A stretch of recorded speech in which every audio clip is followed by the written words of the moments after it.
We're reading through the Bible, and Part 2 is day 1 chapter 6. We're reading now. An axe head close. The company of prophets said to Elijah, "Look, the place where we meet with you is too small for us. Let us go to the Jordan, where each of us can get a pole, and let us build a place there for us to live." And he said, "Go." Then one of them said, "Won't you please come with your servants?" "I will," Elisha replied, and he went with them. They went to the Jordan and began to cut down trees. As one of them was cutting down a tree, the iron axe head fell into the water. "Oh, my Lord," he cried out, "it was borrowed." The man of God asked, "Where did it fall?" When he showed him the place, Elisha cut a stick and threw it there, and made the iron float. "Lift it out," he said. Then the man reached out his hand and took it. Can you imagine an axe floating? Elisha traps blinded Arameans.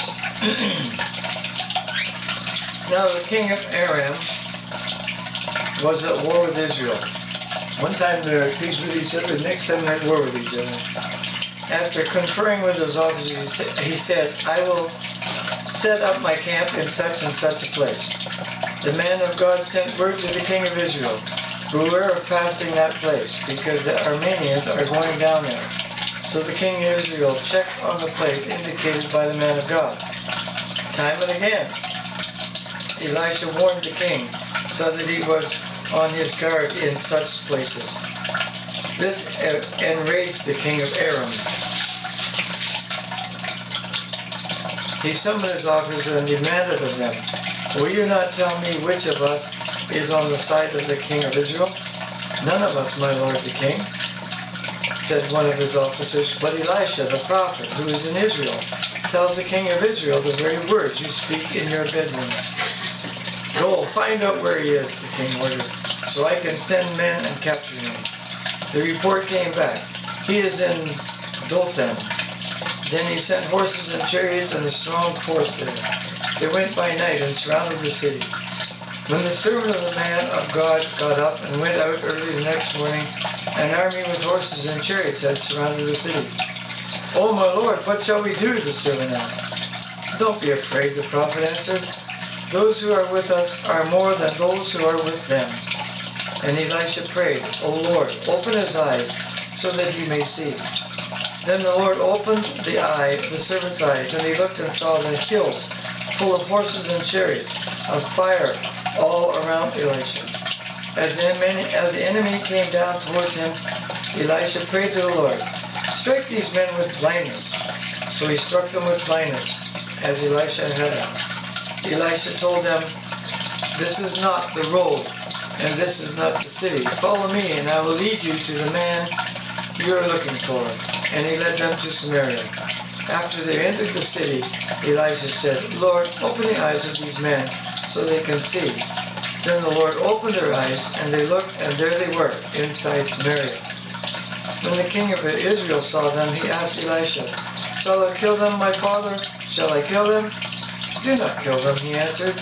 "Would you kill men who have captured with your own sword or bow? Set food and water before them, so that they may eat and drink, and then go back to their master." So he prepared a great feast for them, and after they had finished eating and drinking, he sent them away, and they returned to their master. So the bands from Aram stopped raiding Israel's territory. Verse 24. Can you imagine having angels from heaven with swords of fire? Like how many? Like multitudes. So it was just on the hills, all around. All around. And we like, they're probably still today, and we don't see them. Well, Sometimes I wish God over my eyes, but some of the things happening in the spirit realm are probably too scary for me to see. But just when I'm in trouble, it would be nice when I'm praying for God's protection for my eyes to be open to see it, eh? To make by the meetings. And then that will all see it. That will happen even though it's not seen. Yes. And it came to pass after this that Ben-Hadad, king of Syria, gathered all his hosts and went up and besieged Samaria. And there was a great famine in Samaria. Behold, they besieged it until an ass's head was sold for 80 pieces of silver, and the fourth part of a cab of dove's dung for 5 pieces of silver. Ew. They were selling cucumber. They were so hungry. And the king of Israel was passed up upon the wall there, and cried a woman seed upon him. pods here. Okay, and there cried a woman upon him, saying, Help, my lord, O king. And he said, If the Lord do not help thee, whence shall I help thee? Out of the barn floor, or out of the winepress? And then question mark. If he's being sarcastic. And the king said unto her, What aileth thee? And she answered, This woman said unto me, Give thy son, that we may eat him today, and we will eat my son tomorrow. So we boiled my son. Oh, I hate the Old Testament. Boiled my son and did eat him. And I said unto her on the next day, Give thy son, that we may eat him. And she hath hid her son. This is so gross. Can you imagine being in that situation when you boil your own children? Well, I like, can't fathom that. like it's very hard to understand, but Difficulty mine, and she went out in the wilderness. She had no food, but she didn't eat her son. She left her son and went and wept before God. This is so horrible, this stuff.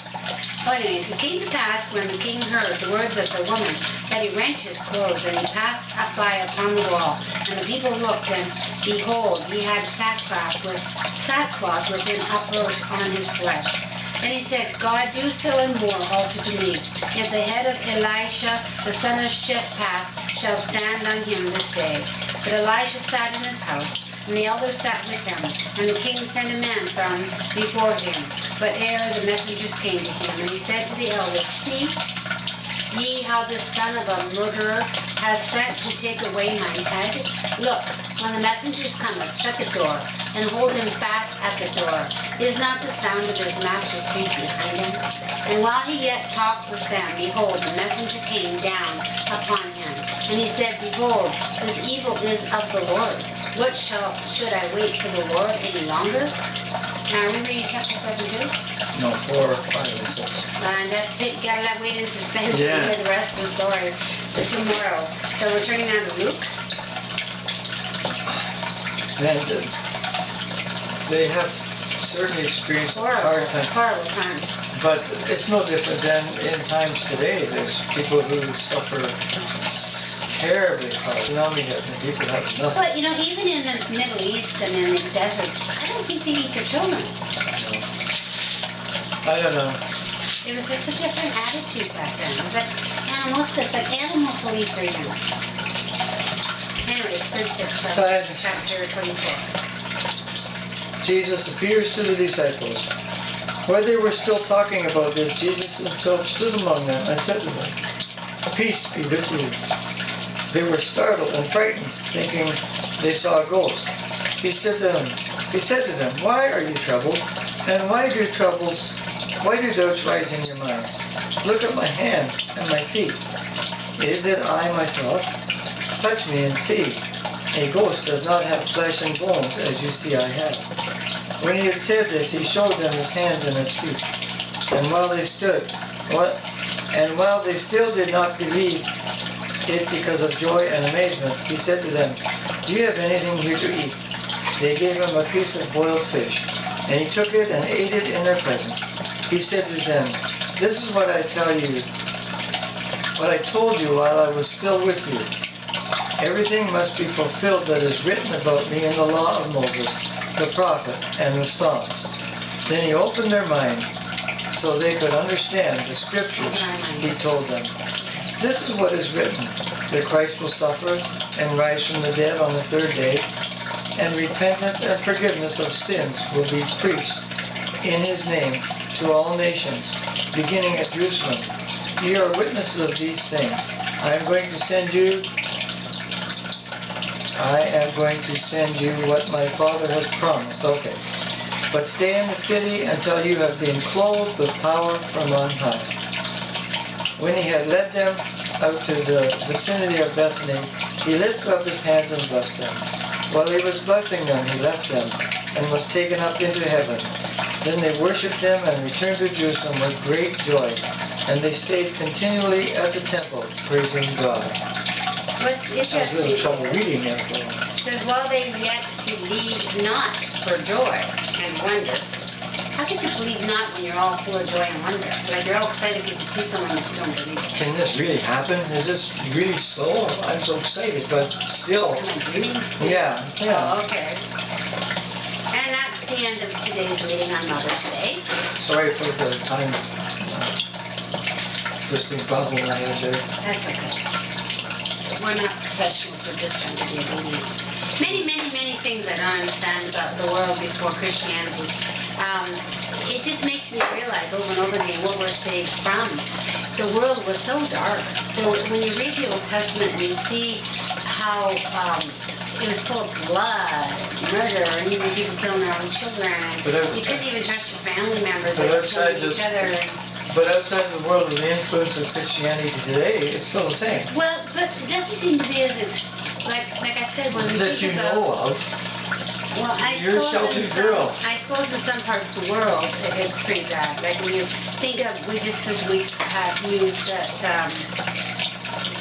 Bin Laden was assassinated by Americans, Marine or something like that. I'm not sure who. But anyways, and he grabbed his wife and held her in front of him to use her as a human shield. And that struck me as I could not believe it. But apparently he had many wives. But even today, in some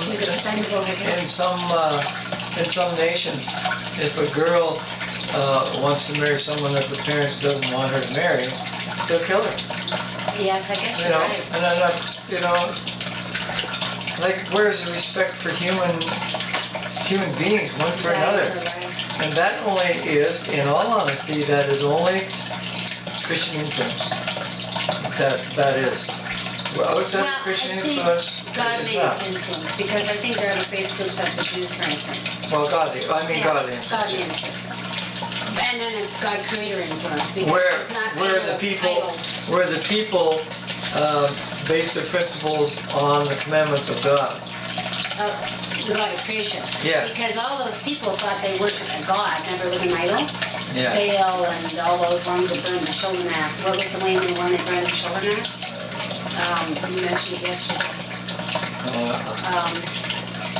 Start again. Yeah, not Moloch. Moloch, yeah. Yeah. And so those gods, they're not really gods because they're carved images. Those don't have any power of love over the people to create an atmosphere of love and generosity. And so the God of creation, though, who asks us to take care of each other and take care of the earth, it's a different, you see a different social structure. Anyways, we're just chatting away here, wasting time. Your turn. Trying to figure things out and evaluate things. And we ask God for understanding, and sometimes we just don't get it. So we think if we hash it out, maybe we'll get it. I pray that we do. Okay. God in heaven, thank you so much for being our God. Even though we can't see you with our natural eye, we see you and everything around us. When I consider, Lord, sometimes the minutest red spider that I sometimes see, and I think, man, that little insect has a complete circulatory system and nervous system and everything. And, God looks after that little creature, and yet He says in His Word that He loves us deeply, and that He dotes over us daily. He just is concerned about our every need and every situation. How much greater. Oh Lord, you are awesome. And we praise you and we thank you. And may all those join with us, Lord, as we read your word daily, experience your great love upon us, and that we may know you. I found it interesting that this woman said it was well with her son, even though her son was dead. Like I said when we were reading it, it's faith in advance that he will be well, because she knew that the prophet was a man of God. Oh, that we had that faith within ourselves, Jesus. Started immediately. In Jesus' name, amen.